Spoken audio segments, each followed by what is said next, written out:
Assalamualaikum warahmatullahi wabarakatuh.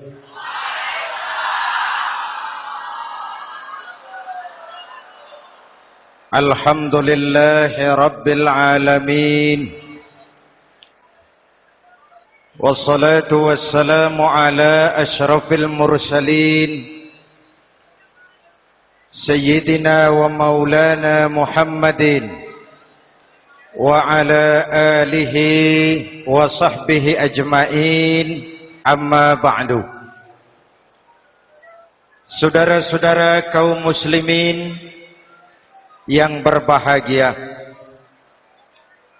hadirin, kesempatan malam ini saya ingin cerita akhirat saja. Sudah pernah ke akhirat belum? Mau? Kalau mau saya daftar, besok berangkat. Salah satu rukun iman yang 6, percaya kepada adanya akhirat. Satu saat alam ini akan hancur sehancur-hancurnya.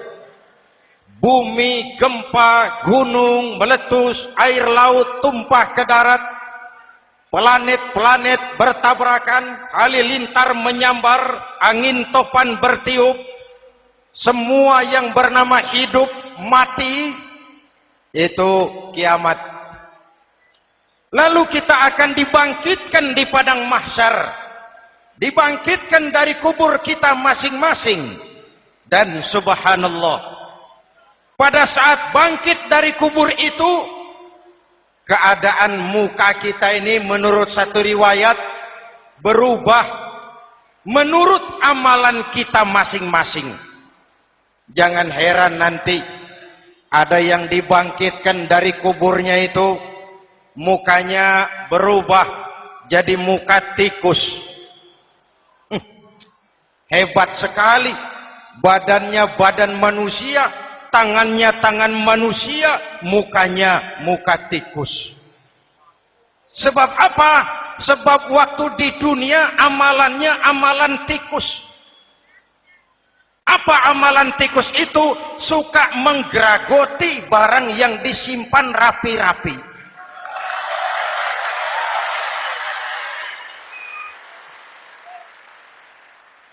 Itu nanti koruptor-koruptor yang menggeragoti uang rakyat, itu nanti bangkit mukanya muka tikus. Na'udzu. Saudara lihat, oh ini yang geragoti uang rakyat mukanya muka tikus. Ada lagi yang bangkit dari kubur, mukanya itu berubah jadi muka harimau.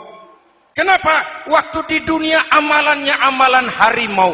Apa harimau itu? Mau menang sendiri, keras kepala, kupeh. Di mana ada hutan, rajanya pasti harimau. Padahal hutan belum pernah bikin pemilihan umum. Betul? Tapi harimau tidak peduli ada pemilihan umum atau tidak, saya raja hutan. Setelah naik jadi raja di hutan, harimau bukan melindungi rakyatnya, malah makanin rakyatnya.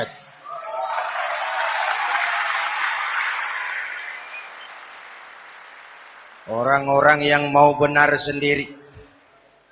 Ada lagi yang bangkit dari kubur gagah, mukanya muka ketek.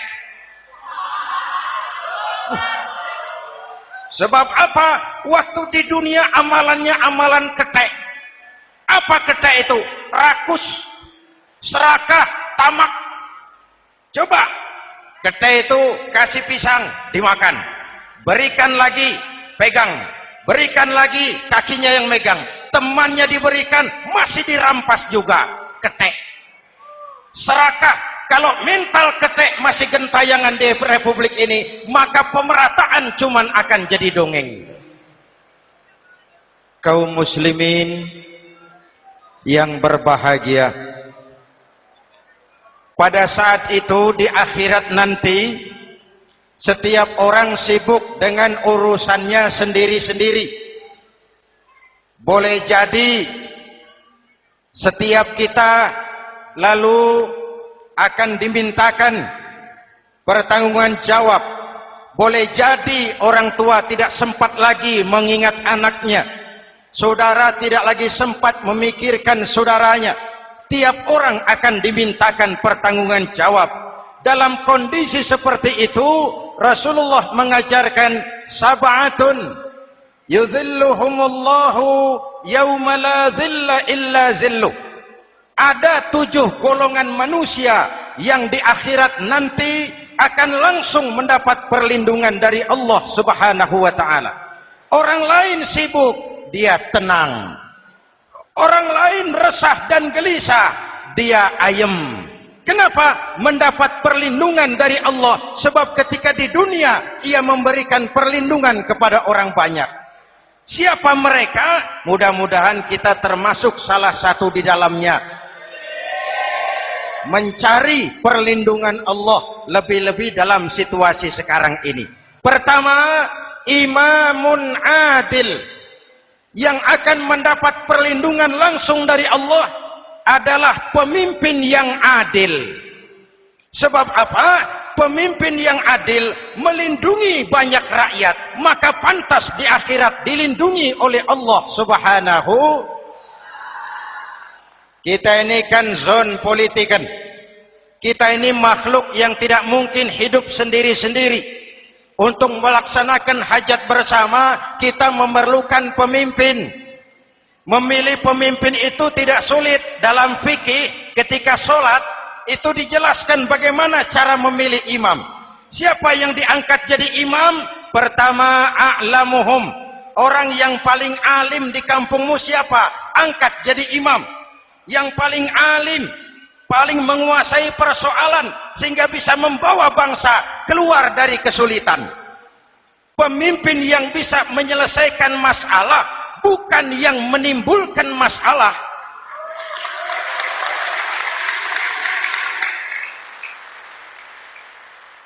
Apalagi kalau pemimpinnya jadi masalah. Bagian dari masalah. Ini namanya pengurus jadi urusan. A'lamuhum. Pak, di kampung saya ada 2 orang, alimnya sama. Yang mana yang jadi imam? Afsahuhum, yang lebih fasih lidahnya, yang paling pandai menyuarakan aspirasi rakyatnya, punya sense of crisis. Yang satu alim tapi pelo. Yang satu alim tidak pelo, yang tidak pelo jadi imam. Kenapa? Tidak sah orang fasih bermakmum kepada imam pelo. Pak, ini imam pelo, makmum pelo semua. Sah. Namanya kampung pelo. Aduh Pak, ini 2 orang alimnya sama, fasihnya sama. Yang mana yang jadi imam? Aktsaruhum sinnan, yang lebih tua umurnya, senioritas baru dihitung. Lahirnya bareng Pak. Yang mana yang jadi imam? Awaluhum hijratan, yang lebih dulu tinggal di situ, yang punya semangat nasionalisme yang tinggi, yang cinta kepada bangsa dan rakyatnya. Sudah ada imam? Sudah. Ayo azan. Apa azan itu? Proklamasi. Salat mau dimulai. Sudah azan? Sudah. Qobliyah 2 rakaat. Qobliyah. Apa qobliyah itu? Dulu ada namanya Panitia Persiapan Kemerdekaan Indonesia. Qobliyah. Sudah qobliyah? Sudah. Luruskan shaf. Atur barisan yang lurus. Rapatkan barisan. Apa ini? Bentuk pemerintahan yang kompak, bersih, berwibawa. Jangan sesama elit saling tawuran.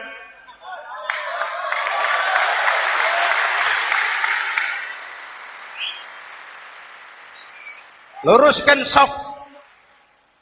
Lalu shaf yang terdepan hendaknya diisi orang yang sedikit alim. Tidak perlu alim betul, sedikit alim. Maksudnya apa? Kalau imam keliru dia bisa tegur. Kalau imam salah dia bisa tegur. Kalau imam batal dia bisa gantikan. Ini wakil-wakil makmum. DPR, DPRD. Wakil-wakil makmum. Sudah. Ayo imam, pimpin sholat. Sepakati dulu, kita mau sholat apa? Rakaatnya berapa? Surah yang mau dibaca apa? Pakai sujud tilawah apa tidak? Supaya makmum tidak kaget-kagetan. Rakyat harus dikasih tahu pemimpinnya mau kemana. Visinya apa? Supaya makmum ikutnya ikhlas. Jelas? Hadirin yang saya hormati, kita memerlukan pemimpin yang adil, yang menaungi rakyatnya, sehingga dengan demikian nanti mereka akan dinaungi langsung oleh Allah Subhanahu. Mudah-mudahan Allah memberikan kepada kita rakyat dan bangsa Indonesia ini pemimpin yang adil. Saya yakin perjalanan waktu akan mengantarkan kita di mana orang-orang akan terbuka topengnya sehingga akan jelas mana pembela rakyat, mana penyengsara rakyat.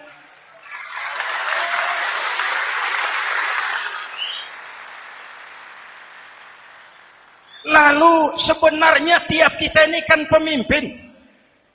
Pak Lurah pemimpin di kelurahannya, Pak Camat pemimpin di kecamatannya, kepala suami pemimpin di rumah tangganya, anak muda pemimpin bagi dirinya, dan setiap kita akan dimintakan pertanggungan jawab tentang apa yang kita pimpin. Marilah setiap kita berusaha menjadi pemimpin yang adil. Satu. Yang kedua, syab nasya'a fi ibadatillah, anak muda yang tekun beribadah kepada Allah. Amin. Remaja adalah masa depan kita semua. Akan bagaimana Republik Indonesia, bahkan akan bagaimana Islam di Republik Indonesia 20, 30, 40 tahun yang akan datang, anak-anak kita jawabannya. Jelas? Maka menghancurkan Islam tidak usah menyegel masjid, tidak usah menutup pesantren, tidak perlu melarang pengajian, cukup dengan meracuni remaja dan pemuda Islam, menjauhkan mereka dari agama dan ulama. Kalau mereka sudah jauh dari agama dan ulama, tinggal menunggu pergantian generasi.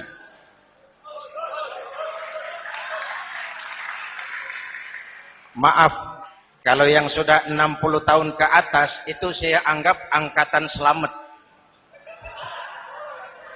Generasi tanda seru.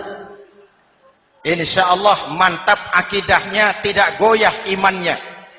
Tapi yang 30 tahun ke bawah, adik-adik saya ini, the next generation. Kalian yang jadi pilot project.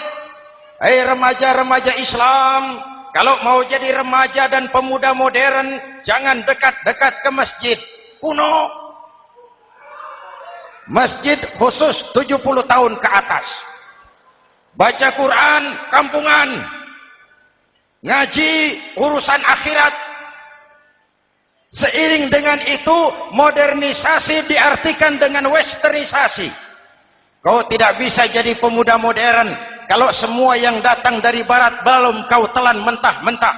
Kau harus bisa bergaul seperti orang barat, berpakaian seperti orang barat, berumah tangga seperti orang barat, makan minum seperti orang barat. Kalau nyanyi lagunya lagu barat yang orang lain nggak ngerti, kamu juga nggak tahu. Mengalirlah narkoba dalam segala bentuknya. Maka muncullah generasi-generasi santai, generasi-generasi salon yang mencoba mencari pelarian hanya dengan kesenangan sesaat, tapi menghancurkan masa depan yang pasti.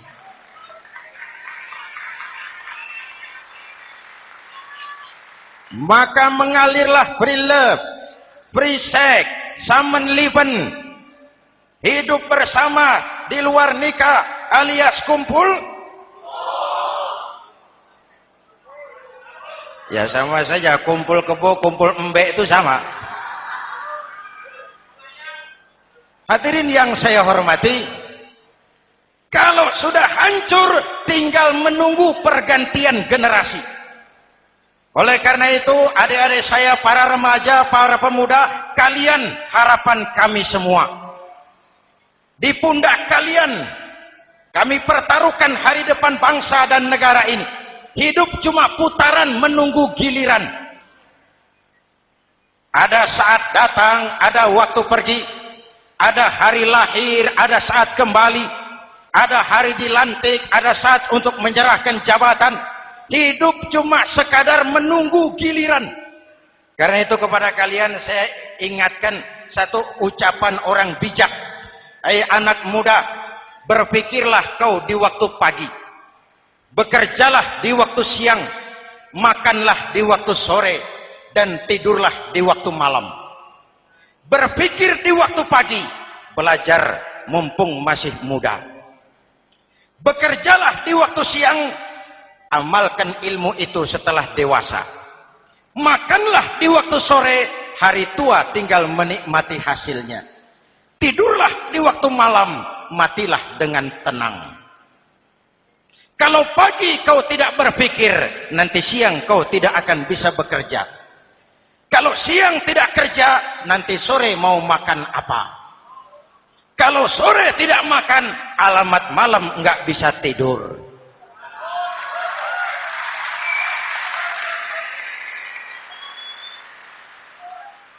Kalau waktu remaja, waktu muda maunya santai-santai saja, dewasanya bingung. Kalau dewasanya bingung, hari tua terlunta-lunta. Kalau hari tua terlunta-lunta, matinya menteleng.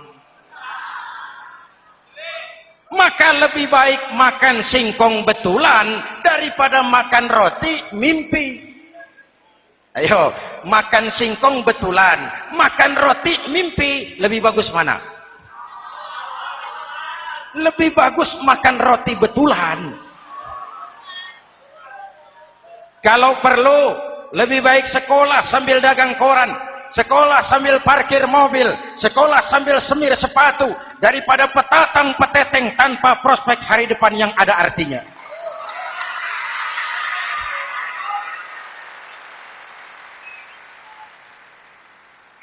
Inilah golongan kedua yang nanti akan langsung mendapat perlindungan dari Allah. Anak muda yang tekun ibadah. Kalau orang tua tekun ibadah, pantas.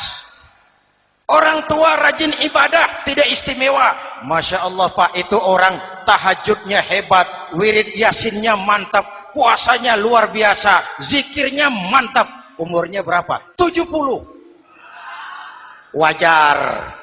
Lalarwi sanjo. Sudah larut senja. Kalau 70 masih jadi preman, kapan tobatnya? Tapi kalau ada anak muda, darahnya masih mengalir dengan panas, keinginannya masih sejuta khayal, dia bisa salurkan di jalan Allah, itu amat disukai Allah, dan itu akan mendapat perlindungan langsung dari Allah Subhanahu. Hadirin kaum muslimin di seluruh tanah air yang saya cintai, sekarang kita sampai kepada golongan ketiga yang nanti dinaungi Allah. Itu siapa?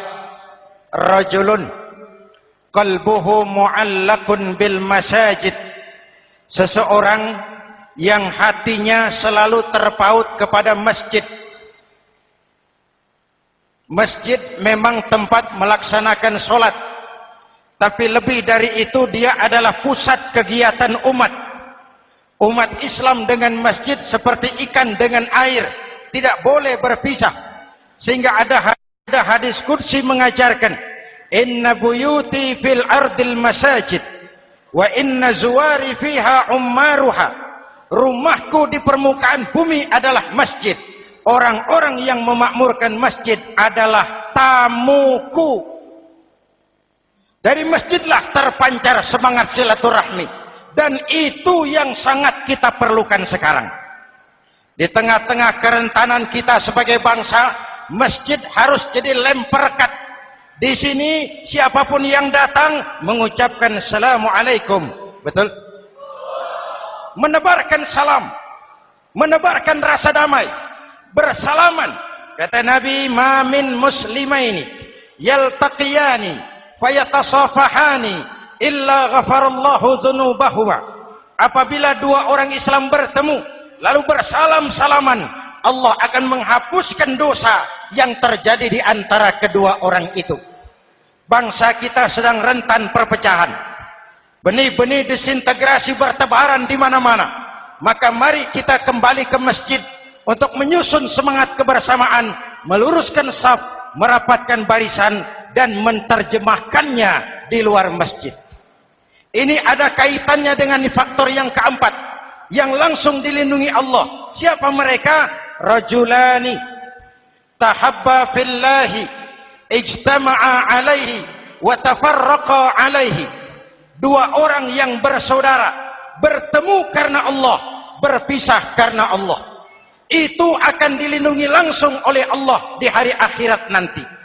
Dua orang bersaudara, bertemu karena Allah, berpisah pun juga karena Allah. Tadi dalam perjalanan ke sini, saya melalui sebuah desa. Masih ada sisa-sisa tawuran antar desa. Saya tidak sebutkan desanya, itu rahasia perusahaan. Saya cuma prihatin, siapa lawan siapa, siapa yang kita bakar rumahnya, siapa yang kita sambiti dengan batu, siapa yang kita rugikan, padahal urusannya kadang-kadang sepele. Di satu desa misalnya, cuma urusan kaset jadi tawuran antar desa. Ini kan hal yang sangat sepele. Padahal Nabi mengajarkan dengan keras, kalau dua orang Islam saling bertengkar, al-qatil wal maktul finnar. Yang membunuh dan yang dibunuh, dua-duanya neraka. Sahabat bertanya, ya Rasul, kalau yang membunuh masuk neraka, pantas. Kenapa yang dibunuh neraka juga? Rasulullah senyum lalu berkata, yang dibunuh pun sudah punya niat membunuh. Cuma keduluan dibunuh. Andai kata tidak dibunuh, dia yang akan membunuh. Mari kita renungkan, kenapa sebagai bangsa kita seperti tercabut dari akar budaya kita. Kita jadi beringas, kita jadi brutal untuk hal yang sepele. Yang satu teriak Allahu Akbar, yang lain teriak Allahu Akbar. Siapa lawan siapa? Dulu Bung Tomo teriak Allahu Akbar, musuhnya londo. Sayyidina Hamzah, Khalid bin Walid teriak Allahu Akbar, yang dilawan kafir. Abu Jahal, Abu Lahab, Abu Sufyan. Sekarang si Ali lawan si Hasan, Hasan Allahu Akbar, Ali Allahu Akbar. Siapa lawan siapa?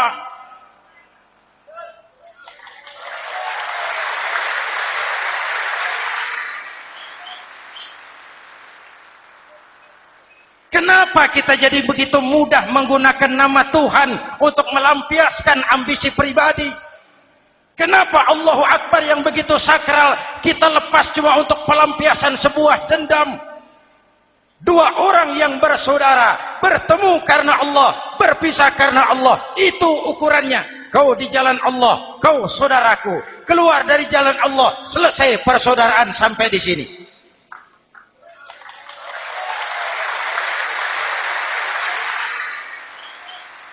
Hadirin, lewat mimbar ini saya kembali menekankan, mari kita pelihara kerukunan.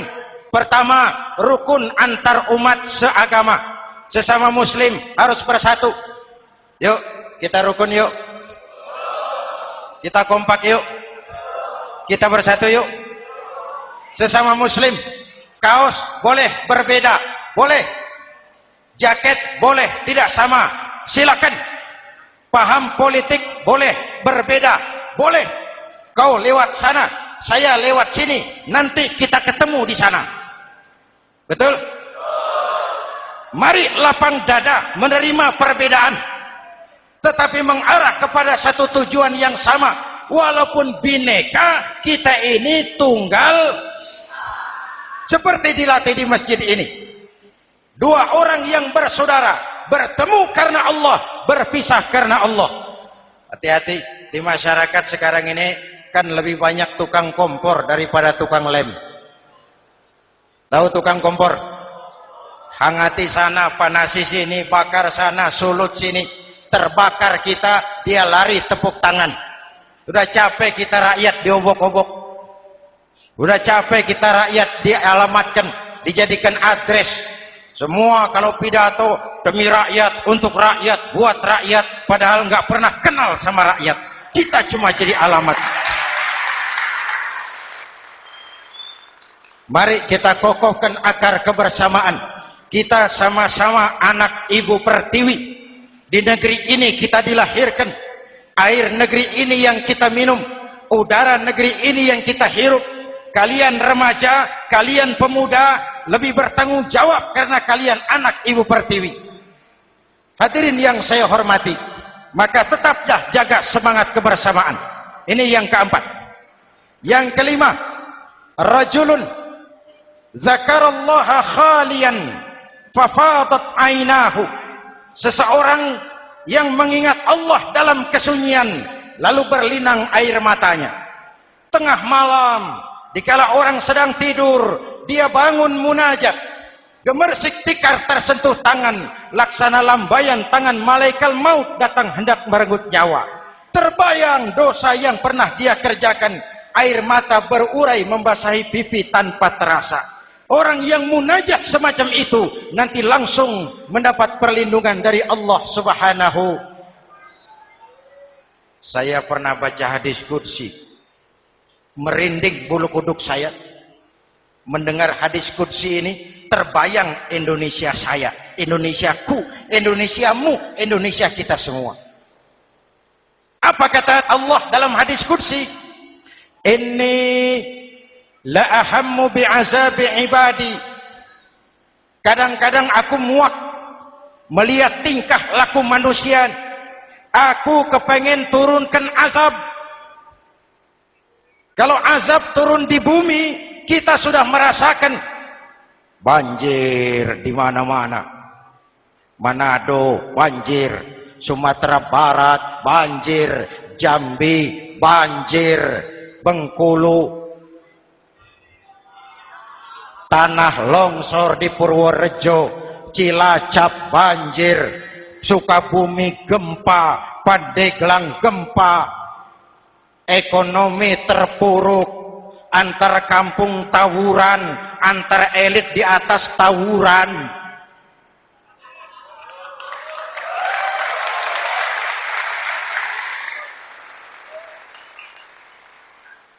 Hutang numpuk. 40% APBN kita ini sekarang cuma untuk bayar hutang. Itu pun dengan asumsi dolar 7.000, 9.000, artinya sekitar 50% APBN kita untuk bayar hutang. Untungnya sekarang ini yang agak menolong, harga minyak membaik di pasaran internasional. Hadirin yang saya hormati, ini lagi ngomong apa saya sih? Aku pengen turunkan azab, tetapi kata Allah, ketika aku melihat orang-orang tua yang sujud di keheningan malam, bayi-bayi tanpa dosa masih menyujud. Ada hadis qudsi mengajarkan, inna buyuti fil ardil masajid wa inna zuwari fiha ummaruha. Rumahku di permukaan bumi adalah masjid. Orang-orang yang memakmurkan masjid adalah tamuku. Dari masjidlah terpancar semangat silaturahmi. Dan itu yang sangat kita perlukan sekarang. Di tengah-tengah kerentanan kita sebagai bangsa, masjid harus jadi lem perekat. Di sini siapapun yang datang mengucapkan assalamualaikum. Betul? Menebarkan salam, menebarkan rasa damai, bersalaman. Kata Nabi, ma min muslimaini yaltaqiyani fayatasafahani illa ghafarallahu dzunubahuma. Apabila dua orang Islam bertemu lalu bersalam-salaman, Allah akan menghapuskan dosa yang terjadi di antara kedua orang itu. Bangsa kita sedang rentan perpecahan. Benih-benih disintegrasi bertebaran di mana-mana. Maka mari kita kembali ke masjid untuk menyusun semangat kebersamaan, meluruskan saf, merapatkan barisan, dan menerjemahkannya di luar masjid. Ini ada kaitannya dengan faktor yang keempat, yang langsung dilindungi Allah. Siapa mereka? Rajulani tahabba fillahi ijtama'a alaihi wa tafarraqa alaihi. Dua orang yang bersaudara, bertemu karena Allah, berpisah karena Allah. Itu akan dilindungi langsung oleh Allah di hari akhirat nanti. Dua orang bersaudara, bertemu karena Allah, berpisah pun juga karena Allah. Tadi dalam perjalanan ke sini, saya melalui sebuah desa. Masih ada sisa-sisa tawuran antar desa. Saya tidak sebutkan desanya, itu rahasia perusahaan. Saya cuma prihatin, siapa lawan siapa? Siapa yang kita bakar rumahnya? Siapa yang kita sambiti dengan batu? Siapa yang kita rugikan? Padahal urusannya kadang-kadang sepele. Di satu desa misalnya, cuma urusan kaset jadi tawuran antar desa. Ini kan hal yang sangat sepele. Padahal Nabi mengajarkan dengan keras, kalau dua orang Islam saling bertengkar, al-qatil wal maktul finnar. Yang membunuh dan yang dibunuh, dua-duanya neraka. Sahabat bertanya, ya Rasul, kalau yang membunuh masuk neraka, pantas. Kenapa yang dibunuh neraka juga? Rasulullah senyum lalu berkata, yang dibunuh pun sudah punya niat membunuh. Cuma keduluan dibunuh. Andai kata tidak dibunuh, dia yang akan membunuh. Mari kita renungkan, kenapa sebagai bangsa kita seperti tercabut dari akar budaya kita. Kita jadi beringas, kita jadi brutal untuk hal yang sepele. Yang satu teriak Allahu Akbar, yang lain teriak Allahu Akbar. Siapa lawan siapa? Dulu Bung Tomo teriak Allahu Akbar, musuhnya londo. Sayyidina Hamzah, Khalid bin Walid teriak Allahu Akbar, yang dilawan kafir. Abu Jahal, Abu Lahab, Abu Sufyan. Sekarang si Ali lawan si Hasan, Hasan Allahu Akbar, Ali Allahu Akbar. Siapa lawan siapa?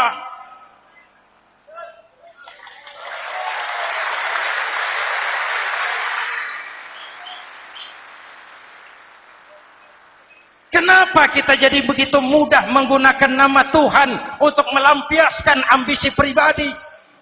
Kenapa Allahu Akbar yang begitu sakral kita lepas cuma untuk pelampiasan sebuah dendam?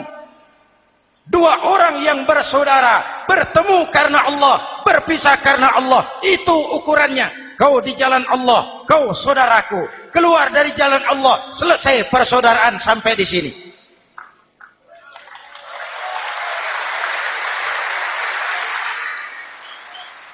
Hadirin, lewat mimbar ini saya kembali menekankan, mari kita pelihara kerukunan. Pertama, rukun antar umat seagama, sesama muslim harus bersatu. Yuk, kita rukun yuk. Kita kompak yuk. Kita bersatu yuk. Sesama muslim, kaos boleh berbeda, boleh. Jaket boleh tidak sama, silakan. Paham politik boleh berbeda, boleh. Kau lewat sana, saya lewat sini, nanti kita ketemu di sana. Betul?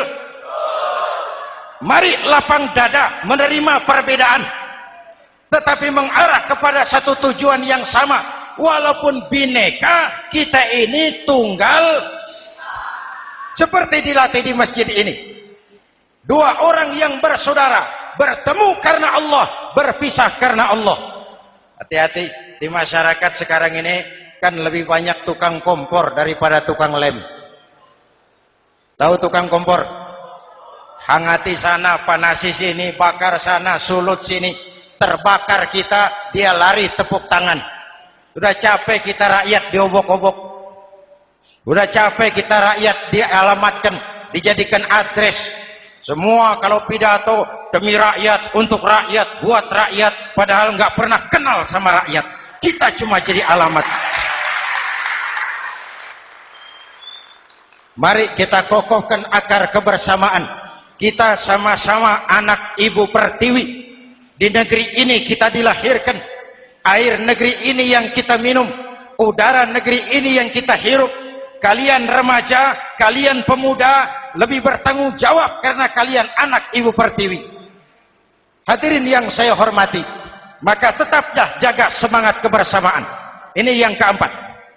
Yang kelima, rajulun zakarallaha khalian fafadat ainahu. Seseorang yang mengingat Allah dalam kesunyian lalu berlinang air matanya. Tengah malam, dikala orang sedang tidur, dia bangun munajat. Gemersik tikar tersentuh tangan, laksana lambaian tangan malaikat maut datang hendak merenggut nyawa. Terbayang dosa yang pernah dia kerjakan, air mata berurai membasahi pipi tanpa terasa. Orang yang munajat semacam itu nanti langsung mendapat perlindungan dari Allah Subhanahu. Saya pernah baca hadis qudsi, merinding bulu kuduk saya mendengar hadis qudsi ini. Terbayang Indonesia saya, Indonesiaku, Indonesiamu, Indonesia kita semua. Apa kata Allah dalam hadis qudsi? Inni la ahammu bi'azabi ibadi. Kadang-kadang aku muak melihat tingkah laku manusia. Aku kepengen turunkan azab. Kalau azab turun di bumi, kita sudah merasakan banjir di mana-mana. Manado banjir, Sumatera Barat banjir, Jambi banjir, Bengkulu, tanah longsor di Purworejo, Cilacap banjir, Sukabumi gempa, Pandeglang gempa, ekonomi terpuruk, antar kampung tawuran, antar elit di atas tawuran.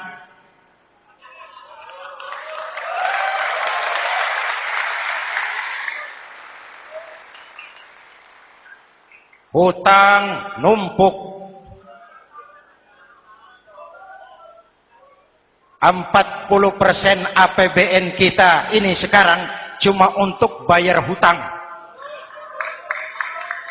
Itu pun dengan asumsi dolar 7.000, 9.000, artinya sekitar 50% APBN kita untuk bayar hutang. Untungnya sekarang ini yang agak menolong, harga minyak membaik di pasaran internasional. Hadirin yang saya hormati, ini lagi ngomong apa saya sih? Aku pengen turunkan azab, tetapi kata Allah, ketika aku melihat orang-orang tua yang sujud di keheningan malam, bayi-bayi tanpa dosa masih menyusu, binatang ternak melata mencari makan, murkaku surut, azab aku tarik kembali. Ayo renungkan hadis ini. Allah mau marah nggak jadi, azab ditarik, kesulitan diangkat, pertolongan datang, ada yang meredam murka Allah. Allah mau marah nggak jadi. Kenapa? Orang-orang tua yang tengah malam sujud sambil berlinang air mata, itu yang meredam murka Allah. Yang ikhlas menangis kepada Allah, bukan menangis berdasarkan pesanan. Ini kan sekarang apa yang nggak bisa dipesan? Istighosah pesanan, demo pesanan, 10.000 berangkat. Ngerti apa enggak urusan soal lain.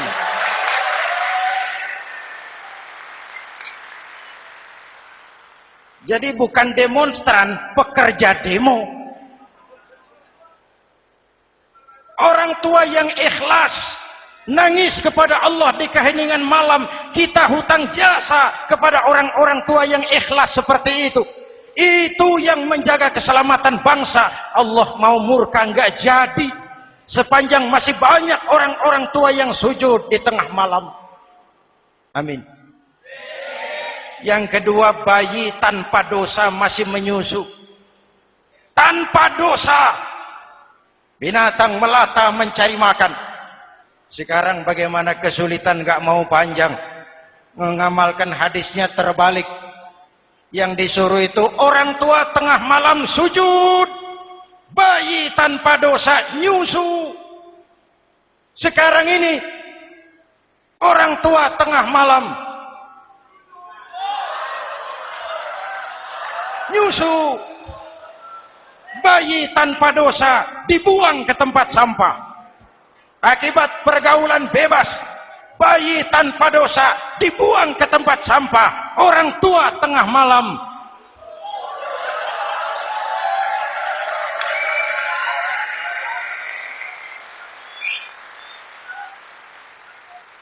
hadirin. Yang keenam, rajulun da'athum ra'atun zatu mansibin wa jamalin ila nafsiha faqala inni akhafu Allah rabbal alamin. Orang yang bermoral dibujuk rayu oleh perempuan cantik, lalu dia berkata, maaf, saya takut kepada Allah. Orang bermoral yang merasakan kehadiran Allah dekat dalam hidup. Umpama waktu puasa, saudara sholat zuhur. Sebelum sholat saudara berwudu. Ketika berkemur saudara korupsi. Sedikit airnya saudara minum. Jangankan polisi, teman wudu sebelah pun tidak tahu kalau waktu berkemur saudara korupsi. Kenapa kita tidak mau melakukan? Ada rasa malu kepada Allah. Ini yang perlu kita tumbuh kembangkan. Rasa malu kepada Allah subhanahu wa ta'ala. Yang ketujuh, rajulun tasaddaqa bi sadaqatin fa'akhfaha. Orang yang bersedekah lalu disembunyikan sehingga tangan kiri tidak tahu apa yang diberikan oleh tangan kanan. Orang yang punya kepedulian tinggi tetapi ikhlas menolong yatim, membantu sesama dalam rangka menegakkan masyarakat yang adil dan makmur. Mari kita mohon kepada Allah, semoga kita semua senantiasa dalam perlindungannya di dunia ini dan lebih-lebih di akhirat nanti. Al-Fatihah. A'udzubillahi minasyaitonir rajim. Shiratal ladzina an'amta 'alaihim ghairil maghdubi 'alaihim waladdallin. Amin. Bismillahirrahmanirrahim. Alhamdulillahi rabbil alamin. Allahumma shalli ala Muhammad wa ala alihi wa sahbihi ajma'in. Rabbana taqabbal minna salatana wa siyamana wa qiyamana wa takhashu'ana wa ta'abbudana wa tammim taqsirana ya arhamar rahimin. Allahumma ja'alna minas su'ada'il makbulin wa la taj'alna minal ashqiya'il mardudin. Rabbana zalamna anfusana wa illam taghfir lana wa tarhamna lanakunanna minal khasirin. Afdalu ma qultuhu ana wan nabiyyuna min qabli la ilaha illallah.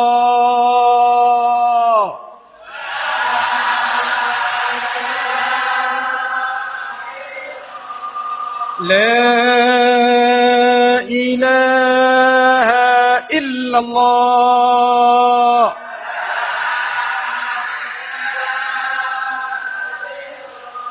Muhammadur Rasulullah.